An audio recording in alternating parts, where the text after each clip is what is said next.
I once thought marriage should be a haven, a secure harbor, a quiet shore when life's storms became too intense. For a period, with Ethan, it was precisely that. I found that serenity, or so I convinced myself. But the security slowly transformed into quietness.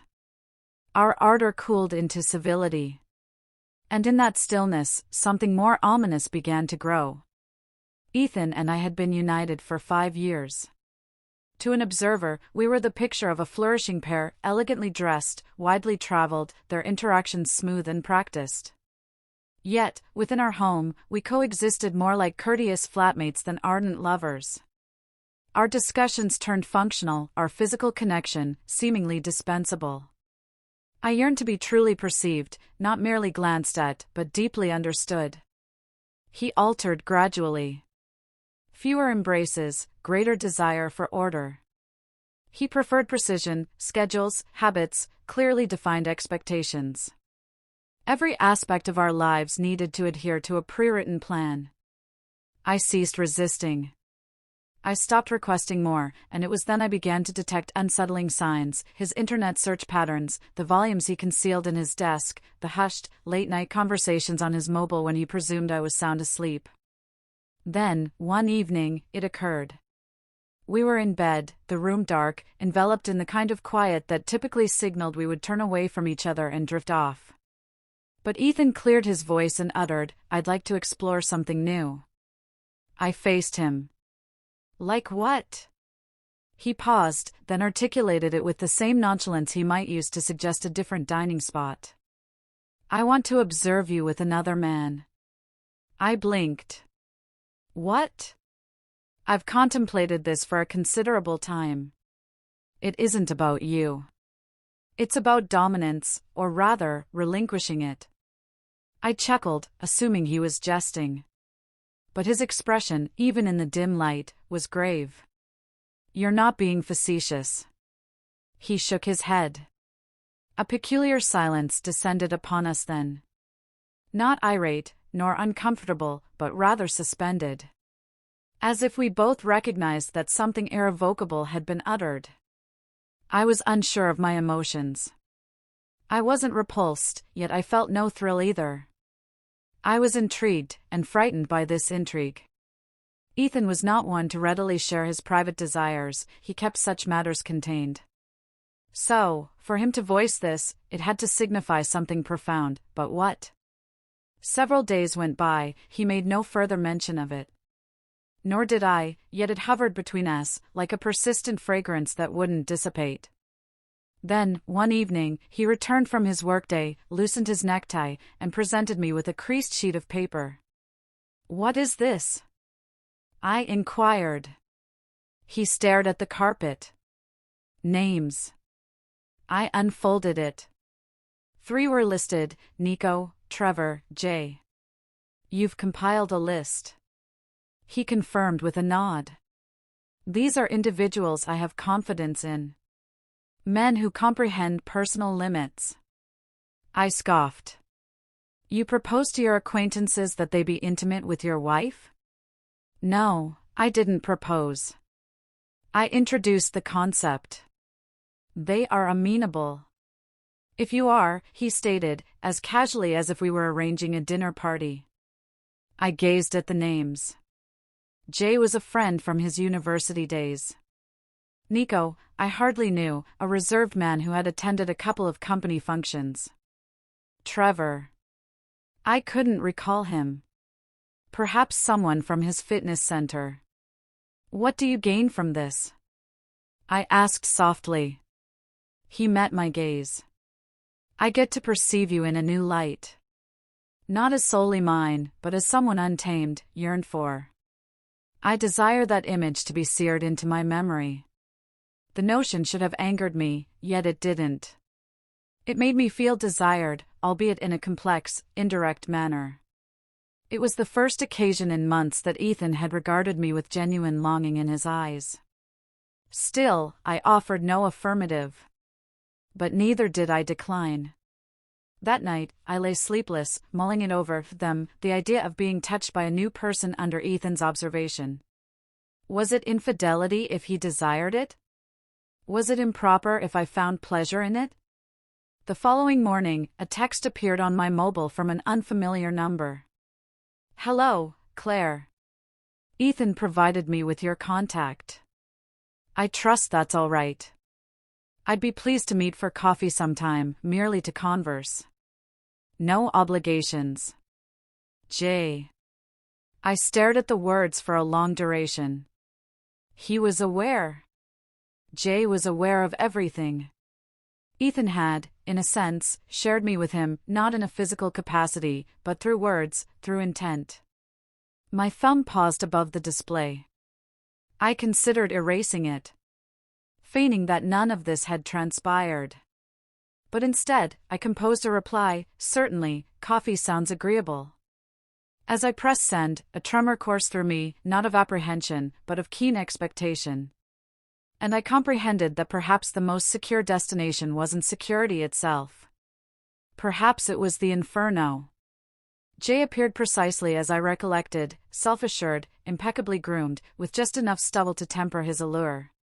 We convened at a secluded cafe, nestled on a quiet lane, the sort of establishment redolent of dark roast and aged confidences. He rose as I came in, his smile affable yet astute. Claire, he greeted, drawing out my seat. I settled, uncertain whether my trembling was from anxiety or eager anticipation. For the initial quarter of an hour, we avoided the subject. Instead, we reconnected like long-lost friends, discussing careers and common acquaintances. Jay was considerate, allowing me to guide the dialogue, but his gaze, deep and spirited, seldom strayed for extended periods. At length, I questioned, did Ethan disclose everything to you? He showed no surprise. Yes, he replied, he mentioned wanting to try something unconventional. I was taken aback but also fascinated. And you consented so readily? Jay reclined. I trust Ethan, and I've always been curious about you. That statement resonated deep within me. He made no secret of his attraction. And for the first time in a considerable while, I felt genuinely coveted. We made no arrangements that day, just coffee, just talk. But the palpable tension between us was undeniable.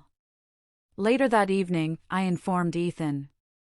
We met, I stated, getting into bed. And, he inquired, his eyes fixed on the ceiling. He kissed me. His focus shifted. Slowly. Did you enjoy it? A pause. Yes. A lengthy quiet. Then, he grinned. Good. The subsequent days unfolded with an odd cadence.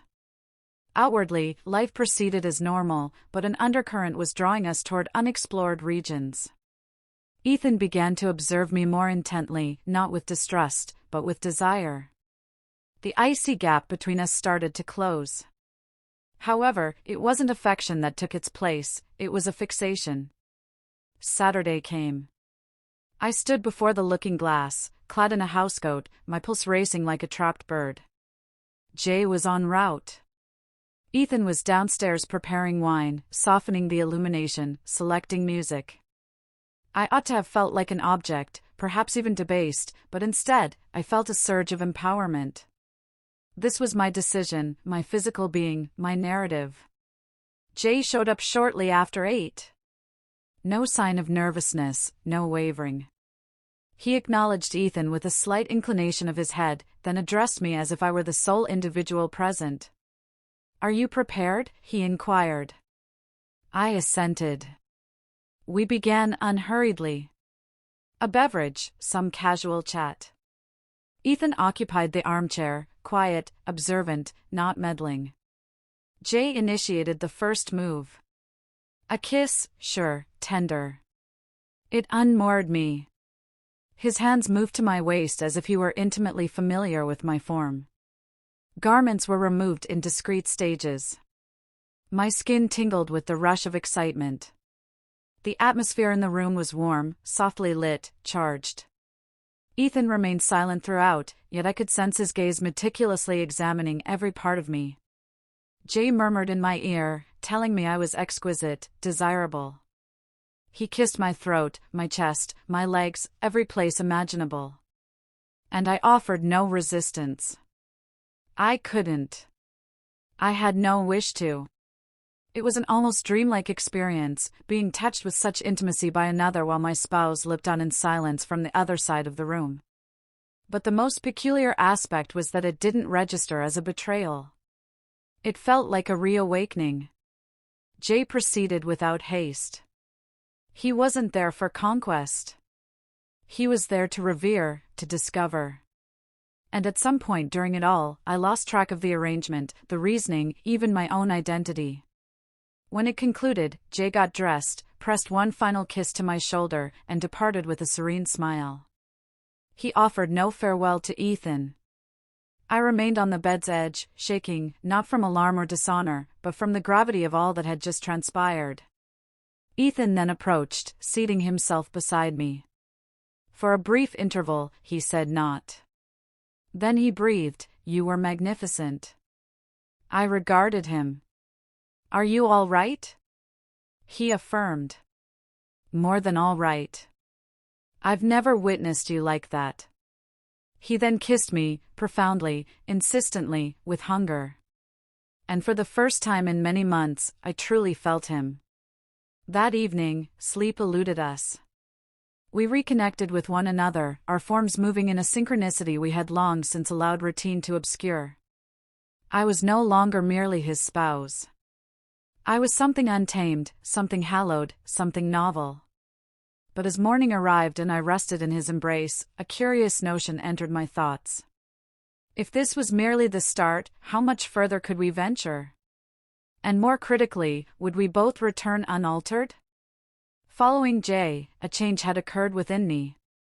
Ethan, too, was transformed. More buoyant, it seemed. He moved with a newfound, understated self-assurance I hadn't observed in years. And I felt more authentically myself than I had in a long while, more vibrant, more engaged with the present. The void between us had been bridged, not with hollowness, but with latent possibilities. A fortnight elapsed. Then Ethan arrived home one evening and announced, Jay was only the beginning. I turned gradually. "What are you implying?" He presented another slip of paper. 2 names this time, Nico and Trevor, the individuals from before, whom I had nearly dismissed from my mind. He offered a tentative smile. "Only if it's your desire. There's no compulsion. But you appear transformed, as if it has unlocked something. I simply ponder what might occur if you don't cease now." I didn't respond immediately. My thoughts swirled with inquiries I wasn't prepared to articulate. Was this still for his benefit? Or was it now about my own desires, or were we embarking on this path jointly? Some peculiar new rite of bonding, constructed from shattered conventions. I gazed at the names. Nico had always been reserved, aloof, enigmatic. He was one of those individuals who seemed to survey every space, absorbing the atmosphere without contributing to it. Trevor was more unpredictable, boisterous, self-assured, the type of man who carried himself as if he belonged in any setting. That evening, I contacted Nico. His voice was deep, velvety. "Ethan has already informed me of the situation," he stated. "But I wish to hear it from you. Do you desire this?"